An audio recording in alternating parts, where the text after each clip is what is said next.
gusto po ng Pangulo ay mauna ang Senado na magkasundo. Dahil kahit sabihin natin na mayroong hiling ang Pangulo para sa isang special session, kung sila mismo po ay hindi magkakasundo, mababaliwala po ang naisin ng Pangulo. Dapat ayusin po nila ang Senado para, ito naman ay para sa taong bayan, hindi pang sarili. So unahin muna nilang maayos ang kanilang mga sigalot at ang kanilang mga issue sa Senado. Ayup ka. Kahit siguro si Judas hindi makipagkasundo sa amo mo eh. Animal. Eh, biro ba mang nilampasan nyo pa ang kademonyuhan ni Judas? O diba? Baka kahit pumunta kayo sa impyerno, hindi kayo tanggapin ni Judas eh.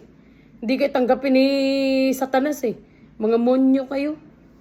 Tapos sabihin mo, dapat magkasundo muna ang ayun, Senado. Ang inang yan. Hayop na yan. Mga monyo kayo. Kahit siguro si Judas, hindi kayo tatanggapin sa impyerno. Suka kayo. Wala nang tatanggap sa inyo, mga animal. Diyos ko. Pagsasabi mo, Auntie Claire, mukhang tanga.